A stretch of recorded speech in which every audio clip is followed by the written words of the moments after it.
Buenas noches. Estamos hoy con Roberto Navarro, tocayo. Alguna vez tuve un problema en Twitter porque me acusaban, no me acuerdo de qué, porque vos no sé con quién habías discutido. Periodista económico, de los que más ha crecido en términos de popularidad. A mí en lo particular me gusta, lo sigo, porque explica cuestiones de la economía que son complejas, con conceptos, con palabras, con términos muy fáciles para los que no somos economistas. Y además, este año y el año pasado tuvo la capacidad, pero además el valor, no solamente la capacidad, de decir cuestiones que muchas veces no se dicen. Margen de ganancia de grupos económicos, de formadores de precios, cómo llega un precio a la góndola y uno cree que la inflación es una cuestión que inventa el Estado y es mucho más complejo. Por eso queremos charlar con él, escucharlo, así que voy a hacer una introducción muy corta porque la idea es que usted lo pueda escuchar, lo conoce, pero también como ha tenido un crecimiento rápido, yo no sé, quizás parte de la audiencia sí, pero me gustaría que me digas dónde naciste, cómo llegaste al periodismo, sos economista, fuiste estudiando de hecho, sos un... Bueno, que nos contés tu historia. Nací en Talar de Pacheco, me crié ahí hasta la adolescencia y yo entré tarde al periodismo porque durante muchos años empecé con un microemprendimiento cuando tenía 20 años. Empecé manejando un camión, era fletero, después fui vendedor, después fui consiguiendo distribuciones y hice una distribuidora de alimentos grande y a los 33, 34 años... Esa empresa que vos empezaste como microemprendimiento con un camioncito o una camioneta, se transformó en una gran distribuidora. Sí, éramos dos, porque éramos los distribuidores más grandes del país cuando yo tenía 32, 33 años. ¿Cómo se llamaba? ¿Te acuerdas? Sí, te acuerdas. Talar se llamaba, como el lugar a donde yo nací. Y bueno, en un momento empecé a pensar que quería otra cosa para mi vida. A los 34, 35 vendí esa empresa y me puse a estudiar periodismo. Y a los 38 entré a Página 12. ¿Y escribías en Página 12 ya de economía? Sí, envié una nota sobre economía, si bien yo no... ¿Vos sos economista? No soy economista, pero obviamente... ¿Y cómo entendés también el mecanismo de la economía? Bueno, porque uno puede formarse leyendo por afuera de la universidad y aprender. El hecho de haber sido distribuidor, de haber obviamente estado en contacto con empresas tan importantes. Haber sido empresario.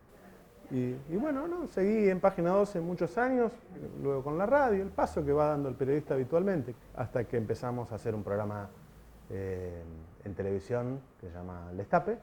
Después pasé a C5N, que es donde estoy hoy. Me acuerdo del Destape, ¿cierto? ¿Te acordás? Sí. Claro, y así se llama nuestro portal de noticias, que inauguré ahora en noviembre. Yo te recuerdo verte en el Destape, pero en estos últimos años yo te he seguido más, como que tuviste cosas más blanco sobre negro, o explicaciones, o posiciones, o hasta denuncias respecto, me acuerdo, de la devaluación, la inflación que se dispara al fin del 2013. A mí me parece que todo... Creo que ahí, adquiriste más notoriedad. En principio empecé haciéndole las críticas que uno le hace a cualquier gobierno desde el periodismo, pero cuando vi que el poder económico, con los grandes grupos mediáticos al frente, lo atacaban para sacarlo del gobierno, empecé a contrarrestar algunas informaciones con esas explicaciones que vos describís. Digo, cuando decían, bueno, el gobierno devaluó, entonces generó inflación, bueno, yo dije, bueno, si yo puedo averiguar cuál es la estructura de costos de una empresa que fabrica harina o aceite, y que es un monopolio, y puedo mostrar que en realidad lo que está haciendo es aumentando sus márgenes de ganancia, o puedo averiguar cuánto gana una cadena de supermercados y puedo mostrarle a la gente que en realidad son ellos los que están subiendo los precios. Y bueno, me parece que esa tensión que se ha dado en los últimos años entre el poder económico y el poder político me dio lugar a mí, porque en Argentina los periodistas no hablan del sector económico, no se meten con el sector económico. Para mí el periodismo es un contrapoder y el poder no es solo el gobierno.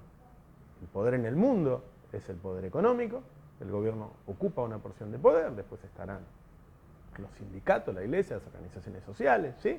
Para mí el principal poder es el poder económico.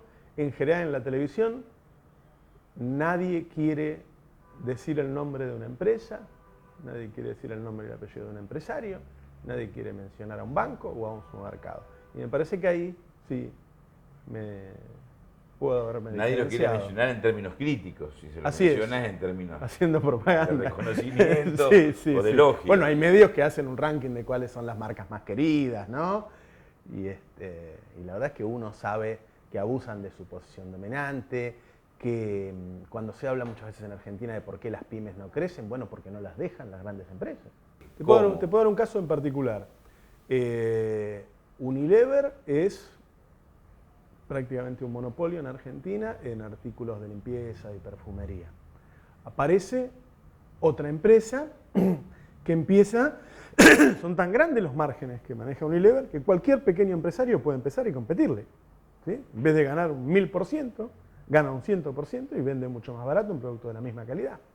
Entonces va a comprar unas latas para envasar y vender un producto. Cuando va al señor que le vende latas, le da un precio desproporcionado, que él ve que está mal. Lo discute 2 o 3 veces hasta que el dueño de la fábrica de latas le dice, no, mira, la cosa es así. A mí Unilever me compra el 75% de la producción, ellos me ponen el precio, por ejemplo, $1, pero a la vez en el contrato me ponen el precio del 25% excedente, y a quien se lo venda, a cualquiera se lo tengo que vender a $2, al doble. Así que yo a vos te lo tengo que vender a ese precio porque Unilever me hizo firmar un contrato de que lo tengo que vender a ese precio. Eso se llama abuso de posición dominante, ¿sí? Eso sucede en Argentina. Se presiona al proveedor, se presiona al cliente, ¿sí? Se le dice al supermercado, vos no comprás esa marca porque si no, no te vendo más. Y si no le vende más ese producto de primera marca, la gente va a dejar de ir al supermercado.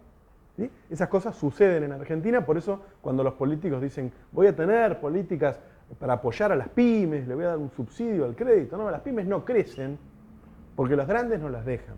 Eso sucede en Argentina. Vos dijiste hace un rato que hay una tensión entre el poder económico, los grupos económicos y el gobierno. ¿En qué consiste esa tensión? ¿Por qué? Hace poco, uno de los empresarios más grandes de la Argentina, yo le pregunté por qué estaba en contra de este gobierno si nunca habían ganado tanto dinero. Y dijo, bueno, pero el dinero que yo gano no es una gracia que me concede el gobierno. Yo soy uno de los tipos que hace este país y yo gano lo que tengo que ganar. Y este gobierno no me respeta y no me trata como siempre se me ha tratado. Y me parece que es lo mismo que dice la presidenta, cuando la presidenta dice que los empresarios no vienen y no se sientan acá a decirme lo que tengo que hacer. Es cierto. Pero bueno, los empresarios estaban acostumbrados a que eran los dueños de la Argentina, a que ellos decidían cuánto iban a ganar. Y hoy eso no sucede de la misma manera, no es que hayan perdido tanto poder. Tienen límites, y esos límites no son aceptados. O sea que ni siquiera es un tema económico o de ganancia. Tema de poder. Es un tema de poder, un tema esencialmente político. ¿Y qué hay más importante en un país que quién manda? El poder es más importante que el dinero. Tenemos elecciones dentro de algunas semanas, hay pasos. En términos económicos, y yo agrego en términos políticos, porque vos acabás de configurar que el tema central es político. ¿Qué es lo que crees que está en juego en esta elección? A mí me cuesta pensar que se vaya a profundizar lo hecho. Yo tengo bastante claro qué se hizo y qué se debe. Creo que los grandes cambios estructurales no se hicieron, ¿no? Creo que este es un país que, como te comentaba recién, sigue siendo manejado por las grandes corporaciones, entonces lo que se distribuye después es un Estado que toma una parte por impuestos y lo distribuye, le da un poco a los que salieron desfavorecidos, pero no hay una distribución de la producción, que eso es lo que haría que el país tuviera una justicia social sustentable. Eso no se hizo. Yo sé que a veces cuando Cristina habla de la profesionalización del modelo, habla de eso, de lo que no pudo conseguir, y yo no creo que ninguno de los candidatos que tienen la posibilidad de acceder a la presidencia vaya a hacerlo de ninguna manera. Al contrario, me conformaría con que se mantuviera lo que se logró hasta hoy. En el caso de Scioli, pienso que podría mantener lo que le deja la presidenta. Y en el caso de Macri, creo que podría ser un retroceso importante. Digo, no lo esconde Macri, si dice que Melconian es su principal referente, cuando los empresarios quieren hablar con Macri sobre economía, los envía a hablar con Melconian, no los envía a hablar con Frigerio, con otros. Bueno, Melconian reivindica todo lo hecho en los 90, aún hoy lo reivindica. ¿Y qué sería profundizar para vos? Profundizar sería realizar cambios estructurales. Digo, a ver, tomemos un ejemplo que sea simple para la gente. Hoy en Argentina el 60% de los productos que compramos para una casa, digo, los alimentos, los artículos de limpieza, de perfumería, los adquirimos en las cadenas de supermercados. Son cadenas extranjeras que le compran a los productores argentinos, le suman márgenes que van del 300 hasta el 1000% y se lo venden al ciudadano argentino. Y luego ese excedente lo giran al exterior. Bueno, eso es terrible, claramente. O sea, al productor le pagan poco y al consumidor le cobran mucho y en el medio ese excedente les queda a ellos y se lo llevan. Eso es algo que debe modificarse, claramente, así como debe modificarse simplemente con límites. Digo, bueno, como se está intentando ahora limitar la participación del cable en Argentina, ¿sí? Limitando la participación en el mercado de las grandes empresas, permitiendo que las pymes crezcan, haciendo cumplir las leyes de abuso de posición dominante y que entonces lo que se distribuya sea la producción y la comercialización. Comprar en 12 cuotas sin interés. ¿A quién no le gusta? Está bueno. Por eso en 2014, vos, yo, todos volvimos a comprar en 12 cuotas sin interés con tarjeta de crédito de la mano del Estado Nacional. ¿Y sabes qué? En 2015, ahora 12, sigue creciendo para que la industria se siga desarrollando, la inversión aumente, vos te puedas comprar lo que querés y para que haya más trabajo para todos los argentinos. Con Ahora 12 podés comprar un montón de cosas para la casa, para viajar, para vestirte, para descansar. Y en 2015 se suman nuevos rubros: útiles escolares, libros, anteojos para leer con receta, colchones. De la mano de Ahora 12 ya se realizaron 5 millones de operaciones y hay más de 110.000 comercios adheridos en todo el país. Ya sabes, vos podés comprar lo que quieras en 12 cuotas sin interés y el Estado te lo financia. Así, la actividad comercial e industrial también se favorecen. Busca el cartel identificatorio en los comercios adheridos, porque con consumo y producción, Argentina crece.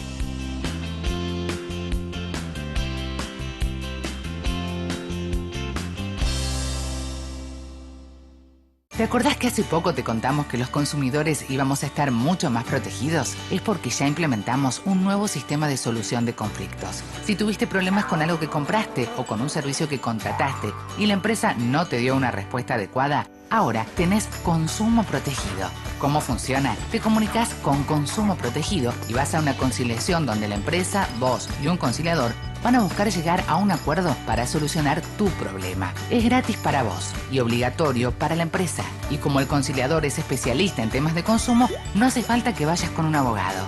¿Viste qué fácil? Los consumidores ya estamos más protegidos. Más información al 0800-666-1518 o www.consumoprotegido.gov.ar. Consumo Protegido, siempre de tu lado.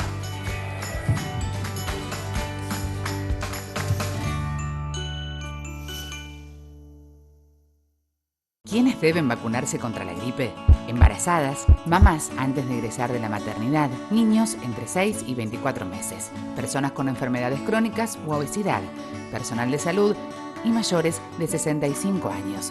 Para ellos, la vacuna es gratuita en centros de salud y hospitales públicos de todo el país. Vacunate. Es bueno para vos, es bueno para todos. 0800-222-1002.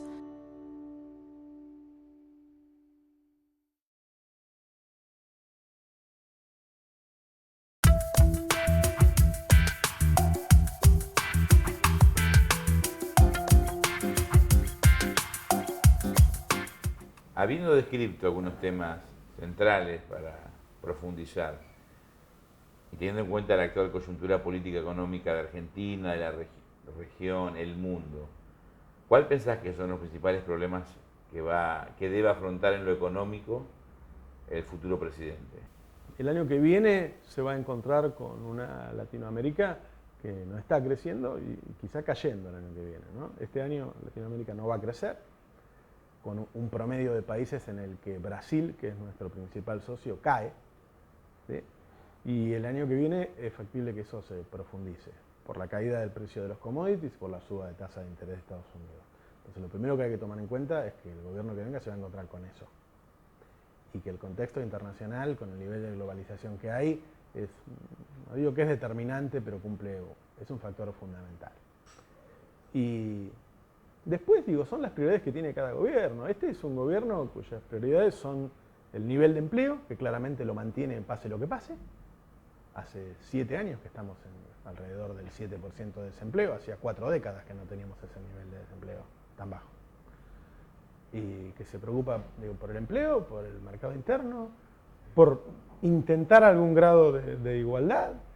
Y bueno, hay que ver el presidente que gane cuáles son sus prioridades. Si su prioridad es solo la inflación, ¿sí? Que habría que bajarla.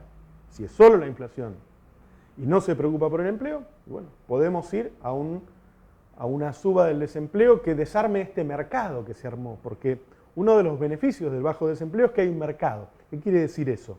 Cuando vos tenés un desempleo de 2 dígitos para arriba, no hay un mercado. Una empresa quiere tomar a 10 empleados, pone un aviso en el diario y hay 1000 personas en la calle. Eso no es un mercado. Yo necesito 10 y hay 1000. ¿Sí? Entonces yo le pago lo que yo quiero. Cuando vos tenés un desempleo muy bajo, para conseguir un empleado se lo tenés que sacar a otra empresa. Ahí hay un mercado. Esta crisis que vos decís que tiene América Latina, que está en una transición y que el año que viene no va a crecer, que Argentina también la sufre, porque no es que nosotros somos ajenos. ¿Por qué Argentina pareciera, a lo mejor vos me podés corregir, que tiene un nivel de consumo, de empleo y de salario, obviamente sabiendo que tenemos inflación, superior a otros países de la región? ¿Por qué consiguió eso Argentina? Sí. Porque... O tengo razón, yo lo digo, sí, creo que es así. Sí, es cierto. Porque fue el que mejoró más los índices de igualdad, los índices de distribución del ingreso. No hay ningún país que tenga este nivel de retenciones a las exportaciones agropecuarias, claramente. Y ese dinero sabemos a dónde se destinó. ¿Sí? Tenemos el 99% de nuestros mayores están jubilados. Hace 10 años solamente el 50% estaban jubilados. Tenés la asignación universal por hijo, tenés el plan Progresar, tenés el plan Procrear. Una de las cosas revolucionarias que se hicieron en este país es que se le cobró impuestos a los que más tienen. Y eso se distribuyó entre los que menos tienen. Entonces, cuando vos más distribuís, más potenciás la capacidad de consumo del total de la ciudadanía. A ver si lo puedo decir más fácil. Nosotros somos 40 millones. Vos podés tener un plan para 20 millones, para 25 millones, para 30 o para 40.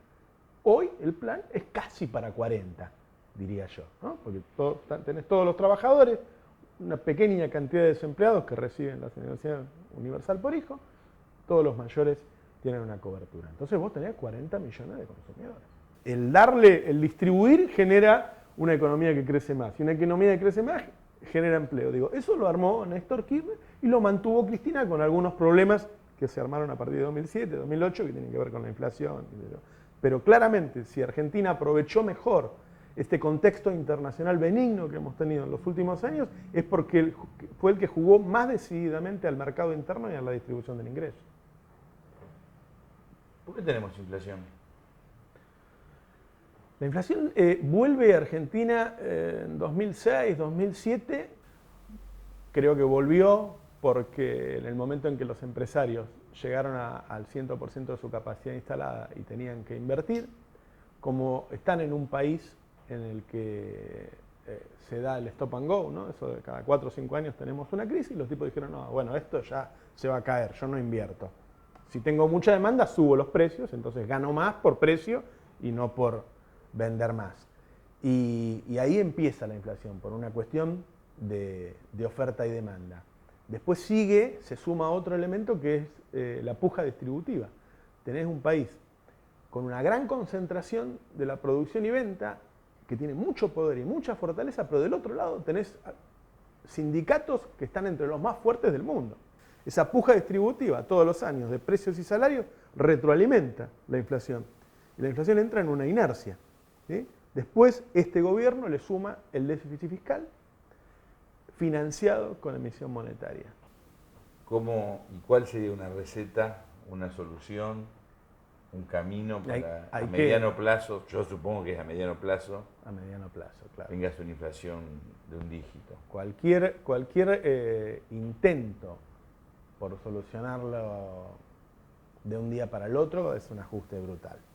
Sí se puede tener un plan a 4 o 5 años. Hay una decisión política de este gobierno que dijo, nosotros tenemos, nuestro déficit fiscal tiene que ver con los subsidios a los servicios públicos, la luz, el gas, ¿sí? Esos subsidios los tuvimos que dar porque no nos alcanzó la energía. Tenemos un bache, tenemos que importarlo a precio muy caro y eso no se lo queremos trasladar a la población porque si la gente tiene que pagar más de electricidad o de gas va a consumir menos de otra cosa. Entramos en el déficit fiscal. Bueno, una de las cosas que hay que hacer es, de a poquito, un sendero de 3 o 4 años, ir disminuyendo los subsidios a los servicios públicos, pero no para aumentarlos un 500%, para llevarlos a un precio más o menos razonable, ¿sí? Y ahí hay una parte del gasto que se podría bajar. Con respecto a las otras razones, a la de la oferta y demanda, me parece que los empresarios, a esta altura del partido, ya hay muchos que están invirtiendo para producir más y seguir la demanda. Con respecto a la puja distributiva, supongo que habrá que armar una mesa en algún momento y sentarse y tener un plan a 4 o 5 años de suba de precios y salarios. La baja en la inflación nos convendría a todos. Viste que hubo una discusión en los últimos tiempos sobre la pobreza. Con números que aún el gobierno nacional no ha presentado.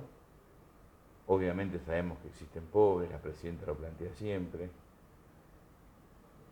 ¿Cómo ves, pensando en perspectiva, todo lo que has analizado de economía y la posibilidad de resolver o no la pobreza? ¿Tienen que ver los datos si sabemos cuántos son o no? ¿Es relativo, es secundario? ¿El tema es atacar la cuestión de fondo? ¿Se ha atacado? ¿Por qué no pudimos vencerla definitivamente? La ruptura de la confiabilidad en las estadísticas quizá haya sido de las peores cosas que hizo este gobierno. Es muy difícil trabajar sin estadísticas ciertas. Para los economistas, para los sociólogos, para todos es muy complicado. Pero obviamente que terminar con la pobreza en un país rico como es Argentina, que es la economía número 22, 23 del mundo, es obvio que no haya pobres es una cuestión de decisión política. Pero no es nada más que decisión, obviamente, porque yo creo que en este caso la presidenta de esa decisión la ha tenido. Vos tenés que acumular el poder necesario para lograr hacer los cambios que te lleven a que no haya pobres. Creo que Cristina nos llegó hasta acá, ¿no? Con estas políticas. Para terminar con la pobreza estructural, bueno, es volver a lo que dije hoy. Lo más sano, lo más sustentable como distribución del ingreso es la distribución de la producción y de la comercialización. Para ir terminando y agradeciéndote, ¿cómo se vota? ¿Se vota por ideología? ¿Se vota por política? ¿Se vota con el bolsillo, es decir, con la economía? ¿Es un mix? Sí. Me da la impresión, simplemente por hacer una lectura de las elecciones históricas en Argentina, que el factor fundamental entre todos, obviamente hay multicausalidad, el factor fundamental es la economía y hoy las elecciones van a encontrar al oficialismo con un consumo creciendo poco, pero en un piso muy alto, con un desempleo históricamente bajo y con una inflación que es la más baja de los últimos 7 años. Y yo agrego que la del 2003 al 2015, este periodo de 12 años de Néstor y Cristina, es la más baja del 45 a la fecha, salvando la convertibilidad, por supuesto. Es cierto, sí, sí. Que es un ejemplo. La gente se olvida que la convertibilidad fue un fracaso absoluto. La gente, ¿no?, se olvida, por ejemplo, que durante la dictadura la inflación anual era entre el 300 y el 500%, porque Alfonsín tuvo una inflación que en la hiper llegó al 5.000%. Es cierto. Una última, esta sí la última. Encuestas, ¿son un instrumento de la ciencia social?